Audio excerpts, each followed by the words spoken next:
I welcome you to this lecture. My name is Ssebuyungo Wilber Kivekayunga. I'm the lecturer at Nkumba University. I'm also the managing director of the Action Entrepreneurs. In this course unit, we're going to look at project planning and management. So this course, by end of it, you'll learn what to manage a project in any design. So we have designed this course so that you are able to know what a project is, to learn a project planning, and then you'll be able to plan for a project in your communities and projects that can emerge in your institutions. You learn the projects and how to actually cause management of projects, or yourself you'll be able to manage a project and cause sustainable development in these projects. So you also be able to use various tools of project planning to solve community problems and challenges. So you realize that a project is initiated to solve community problems. So you'll be able to manage projects and plan for projects, then also be able to cause sustainable development for using your project that you have initiated in your community.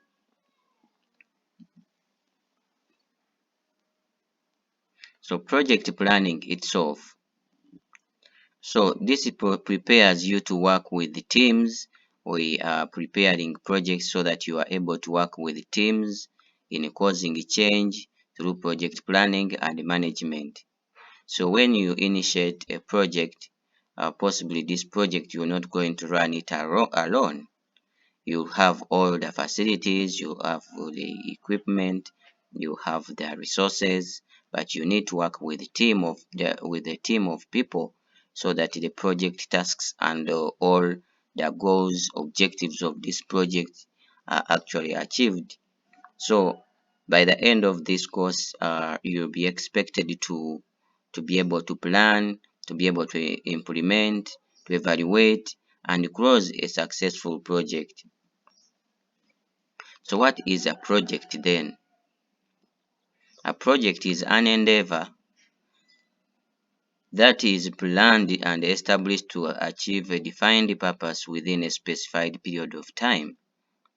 So this tells us that a project is any endeavor that you initiate and you've planned it to achieve a specified purpose. So there must be a specified purpose, and that purpose is always solving a community problem and solving society problems. So the society has needs that needs to be solved, and these needs cannot be solved these problems cannot be solved especially without her initiating an endeavor or an undertaking that we are calling a project.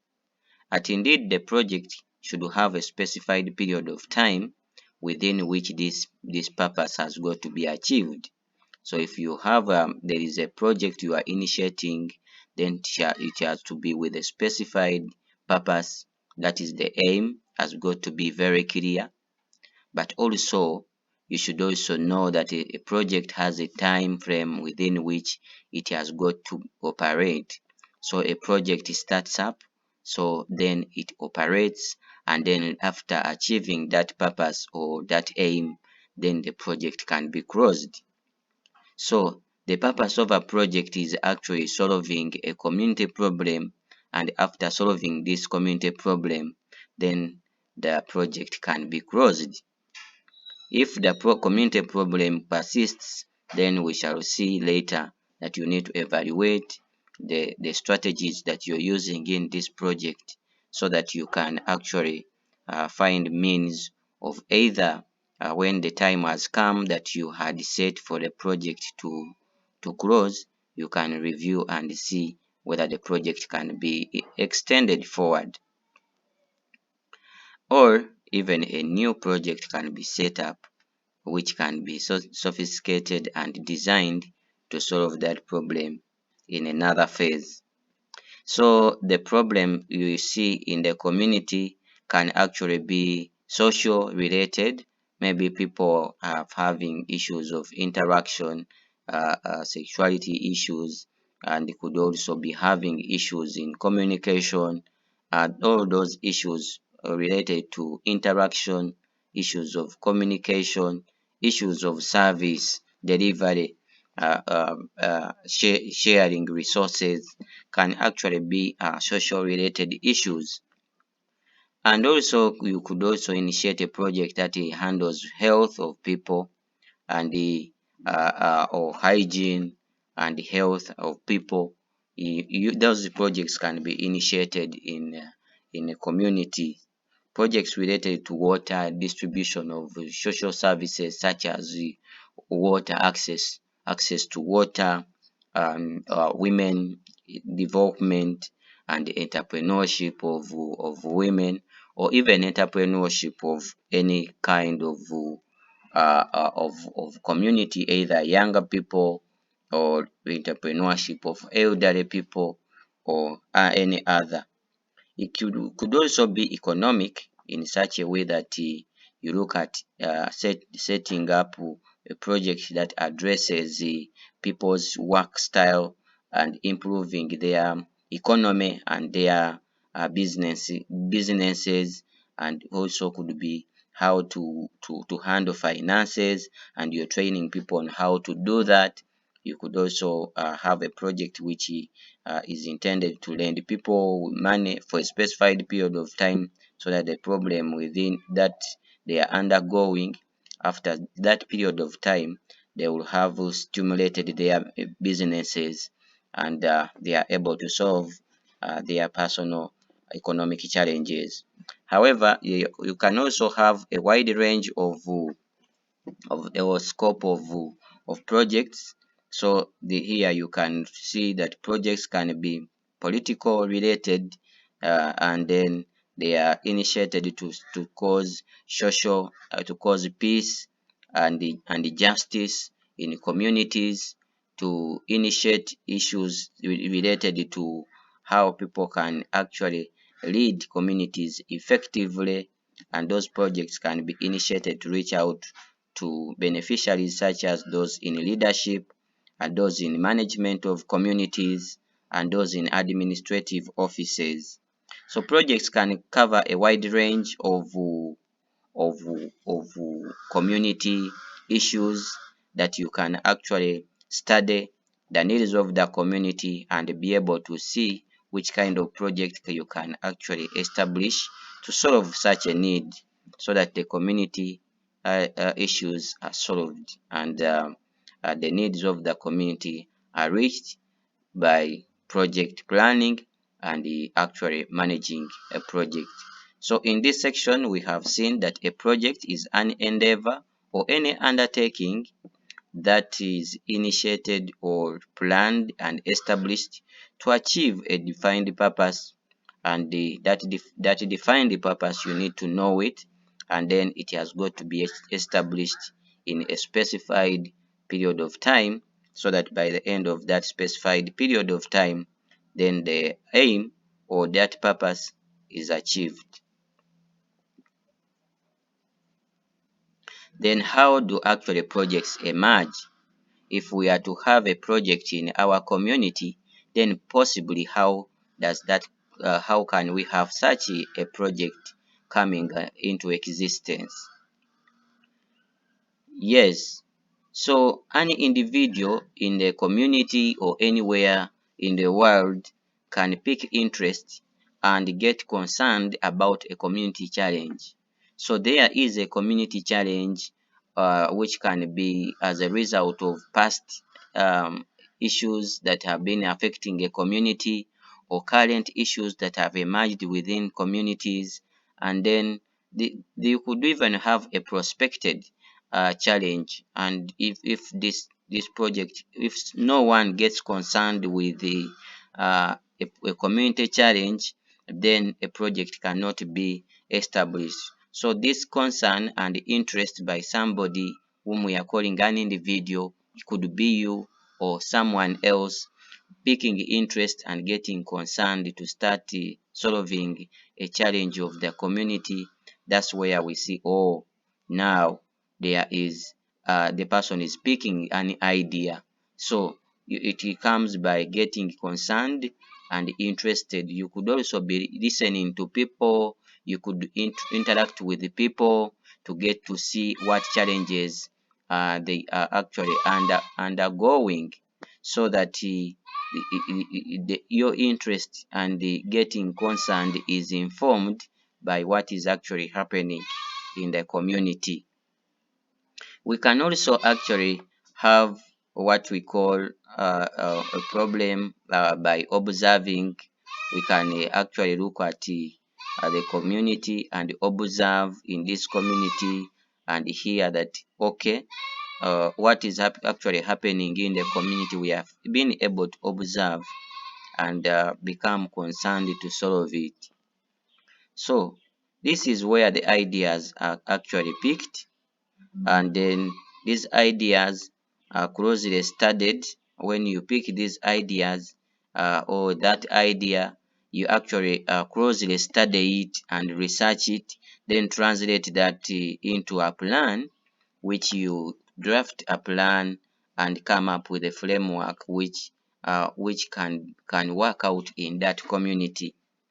So the planning process unearths uh, what is required to effectively solve this problem or this challenge, so that after the plan is implemented, then the community becomes a better place to live.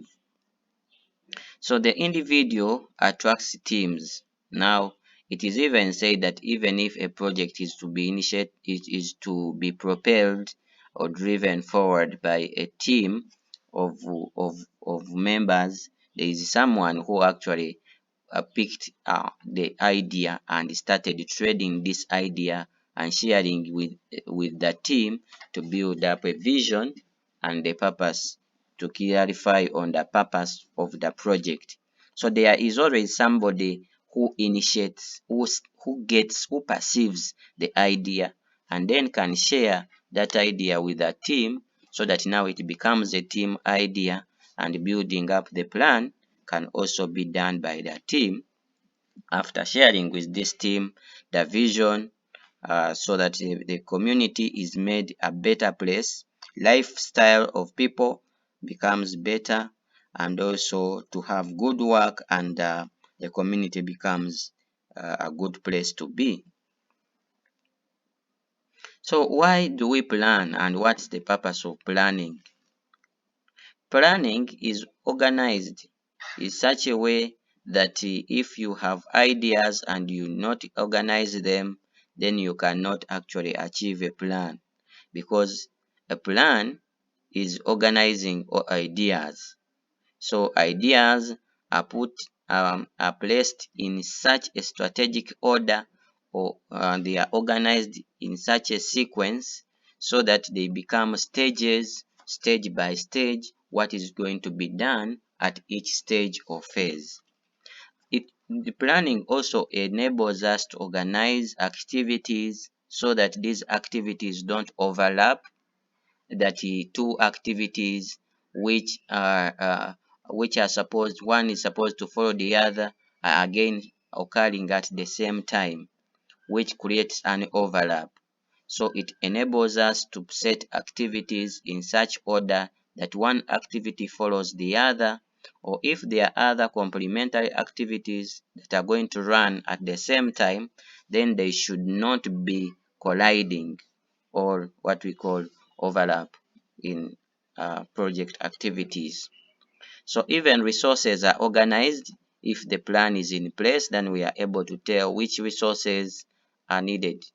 Especially the resources could be physical resources, could be people, and then we can also look at the time required, so that we collect these resources, what we call sourcing the resources, and also sourcing people, and which we call the recruitment process of people in this project, and also assigning roles and responsibilities of people to play, whether in leadership, strategic planning for a project, execution of the project activities, and also in monitoring project activities, even in reviewing or what we call evaluation of project activities, and even when it comes to be able to decide whether we should progress or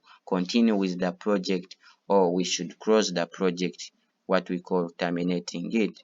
So we are able to tell even whether we should get some people we call from outside the project, and who come, and we call those outsourcing services and outsourcing human resource to support in project undertakings. We can also organize the people and then see that these people, through planning, have positions. There is an organizational structure which we shall see that the members in uh, uh, this this project are planned in such a way that a person is placed within the organizational structure with authority, within a position, with a position, authority, and roles actually to play, and even expected uh, uh, performance performance performances that we actually expect this person to have achieved by playing those roles. We also have here that if it is to be having a plan, then we can conclude here and say that a plan is a series of organized ideas, one following another, intended to produce intended products or services. Those are what we call outcomes. So a plan, what we call a plan, must have organized ideas. The purpose of having a plan is actually to organize ideas. So we place one idea for following one another, so that what we intend, that is the purpose, the intended products or services are actually attained. So that's why in planning, we start by organizing ideas. We first need to see what's the purpose of our existence in this project. That if we are to exist as a project, then why are we existing? That reason why is the purpose, which is summarized in what we call the mission, vision, objectives. Then the objectives can be broken down into a series of activities, and when we manage these activities to achieve the objectives, and then later the vision, then we shall see that now we have attained the goals, and therefore the outcomes of our actions uh, uh, um, uh, is significant. So that is planning, but here we are looking at again what we call the purpose of project management. Why should projects be planned? We have seen that. Then why should projects be managed?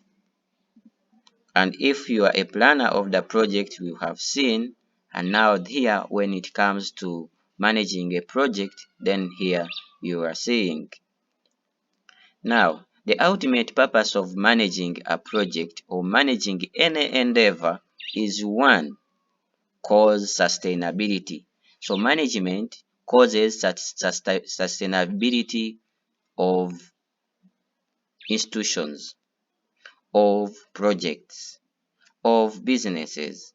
It's only that here we're focusing on projects, so we're using the word project. However, management is to cause sustainability.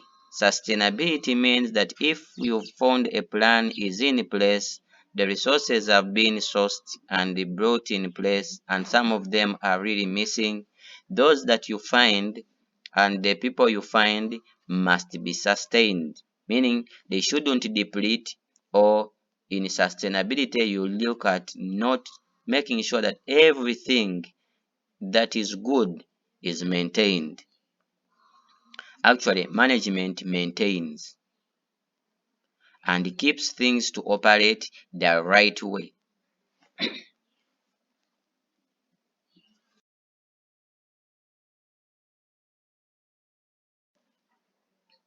Now, then after we see that management is to cause orderliness in the institution. So without management, then there is no order, then there is disorder. Management also causes timeliness. That means that without management, there is timelessness. Things happen anytime, anywhere, and when they should be completed, even the time cannot be predicted or even cannot be achieved. So time, then we see that management causes development.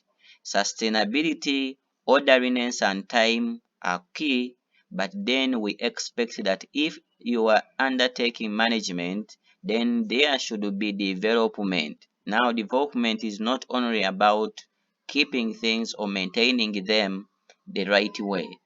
It is now to incrementally add on the resources that we have, even people, infrastructure, and effectiveness, and causing community change and incremental improvement is what we are calling development. So development can be social development, can be economic development, can be political development, and can also take any kind of development in the community.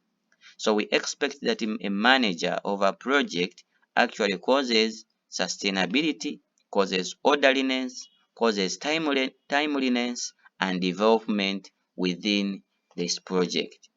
So to achieve that, the management should endeavor to make sure that there is coordination. So you coordinate, control all resources and the tasks of the project so that we achieve the established purpose, and at least we should be able to achieve this established purpose using the least possible time, while again using the least possible resources. So we want to achieve the purpose using the least possible resources and also in the least possible time, let the purpose be achieved.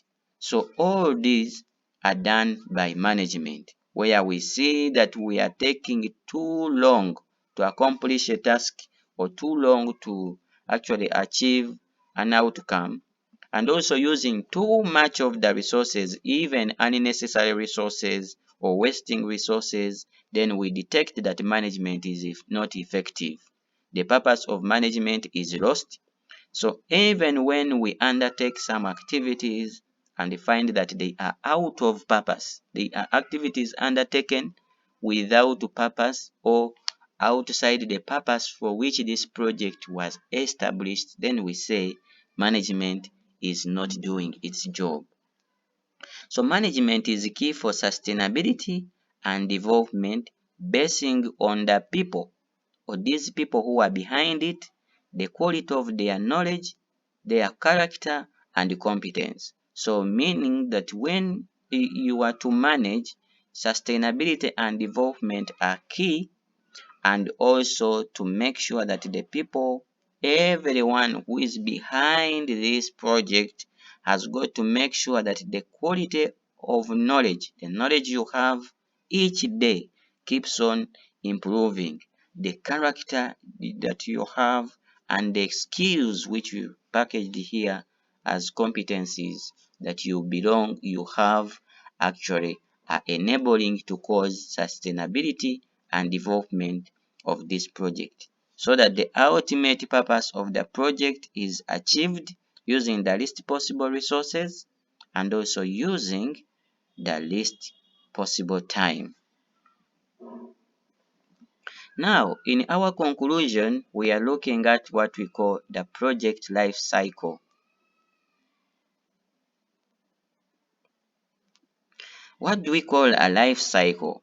We've seen that a project has a lifespan, and therefore the purpose of a project has to be achieved within that specified lifespan or the period of time.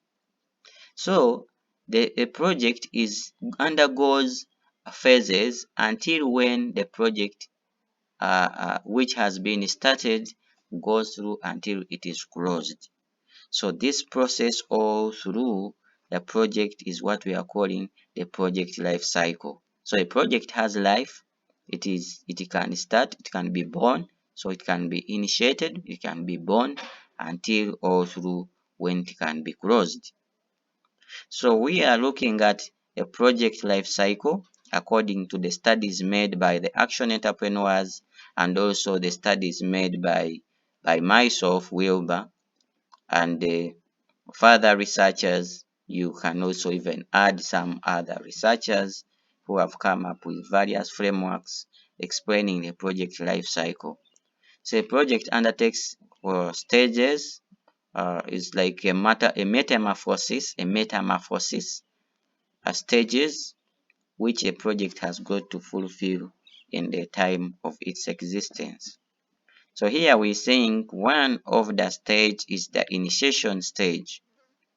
In initiation stage, one of the members of the community or a local or foreign community picks an idea, and then actually this idea is born by examining the needs of the community and assessing these needs of the community, then where we pick the idea and say this community needs to have good health, it needs to have uh, education improvement, and we see maybe girls are dropping out of school, or boys, or the community is not interested in education, which is key for the life of their children.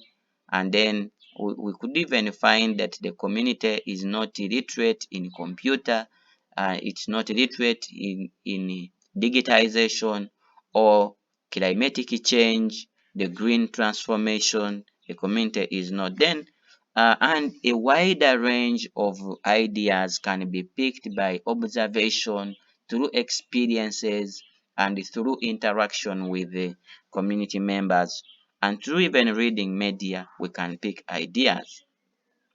When you pick the idea, later on you have to research about this idea to get more grounded and more informed about the root cause of the problem and how to address this problem through research. So ideas are exposed to research so that you get a better position of how to actually rearrange this idea with an on-ground survey or research which informs you, so that you can refine this raw idea so that it becomes now a finished idea or an informed idea. Then you can package these ideas, connecting one idea to another so that you can achieve the intended result.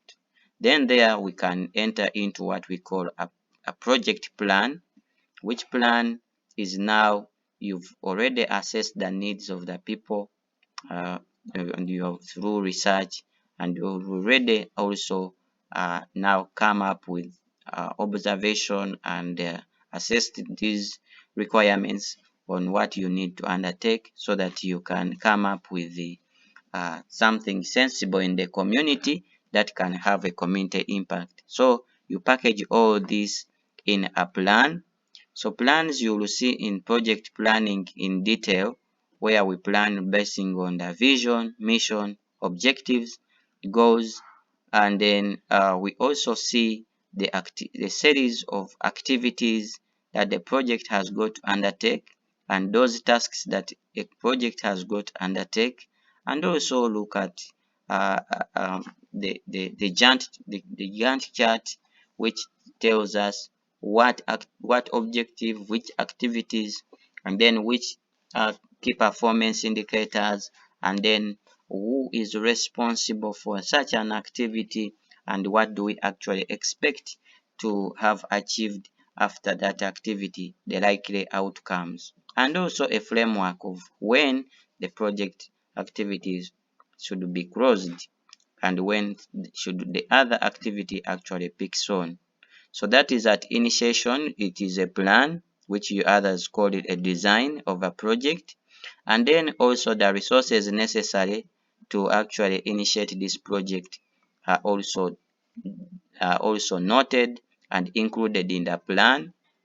And then or we can now start to see that now we can start to launch a project, open the project or launch it to start on after being planned and the resources are sought. Then after that, a project is now undergoing another stage within its project life cycle, and that stage is what we call the implementation stage. We are actually here implementing what we have initiated, and at implementation, know that the plan is there already, and we also have resources already as spelled by the plan, and these resources now, including the people needed, and now and have now been recruited into the project. So then the project where it is going to operate, you've also selected that place, and then possibly you're initiating, you're implementing the project in a place where the offices are, and also you have set all activities. So what at implementation we do is mostly to make sure that the human resource are interacting with the resources available to solve a community challenge. So actually activities are undertaken at this phase, are undertaken actually operationalized. The operations are opened up, and then the project activities are now launched into the community, and they are actually going on each day. So the project manager and the management of the project, right from the project director, project coordinators, project managers, and all other staff of the project, are now working hard each day to execute all the set activities to achieve the purpose of each activity and the objective of each activity. So the resources are now in use, and then resources, some of the resources are actually in-sourced, meaning you are actually receiving resources, either it is funding is flowing in, and then after the resources are being utilized, and then the management is ensuring that the utilization is proper in the community, and the purpose of the project in the community is achieved each day, each week, each month, until the project continues to operate. So that's where we see that we want to see the effectiveness and achievement by each activity that the project is undertaking. If people are to go somewhere, let us ensure that they go there on time and they meet the people they need to interact with, or that community, and actually cause change that we intend in this project. And then we keep on following up each day and monitor each day to see that what we are implementing, we follow up each activity so that we see that what we are implementing is not deviating from the purpose, and actually our implementation is within the plan of the project. So all risks that we encounter along the way, the plan must have actually captured those risks, and also the mitigation strategy. We see that we mitigate these risks as we monitor. We monitor to make sure that the people are working evenly, and all the risks are mitigated. Actually, we are able to identify the possible risks and also predict risks and set a mitigation plan in the due process. And then later on, we see that after all that, after monitoring, we form management on what should be done, and also inform the staff. That's why we have management meetings each week or each period, every after a defined period. You set meetings where you now harmonize on areas that needed improvement, and those particular aspects that were discovered during the monitoring process. Remember that monitoring takes place at each stage of implementation, and the others we can also set supervisors to make sure that the monitoring process does not stall at any instance or any time. After that, we see that a project has got to be evaluated, and evaluation of the project is undertaken by a project evaluator. So we should be having an evaluation process of this project so that we review all undertakings of the project through a SWOT. We see our strengths, the weaknesses, the opportunities, and the threats of the project, and actually phrase a way forward and fetch way forward so that the project undertakings are improved at any instance. So without evaluating, we cannot know what we have achieved and what we have not achieved, what is in line and what is not in line. So the project evaluator is actually picking the project plan and seeing the project objectives and each activity, and actually is checking to see whether each activity is yielding the, the performance indicators that were indicated by the project planners, and also to see that the resources are well utilized and the people are actually doing their according to their roles, and then the time spent to do activities, the speed at which each activity is running is actually what had been planned. So the outcomes of the project during evaluation are unearthed, and then the project evaluator will show what has been achieved and what is not yet achieved, and then we can now see what to do with the project. So later on, a decision is undertaken whether to continue the project or close it. After evaluation, a project can be terminated or a project can be closed, in other words. So a decision is undertaken after reviewing an evaluation report from the project evaluator. So we can now see that we are able to see whether the project can be continued or discontinued. And that decision is taken basing on the purpose of the project. Has the project achieved its purpose? If it has achieved its purpose, then we can close it. We can close a project also if it has overstayed, it is not moving, and maybe because the resources are not sufficient to continue the process, the project, and then the project can also be closed. The time for the project could have come, and then we see whether with that time that we set, resources can stop to flow in, so the project can be closed. The project can also be closed due to other reasons that you will find out.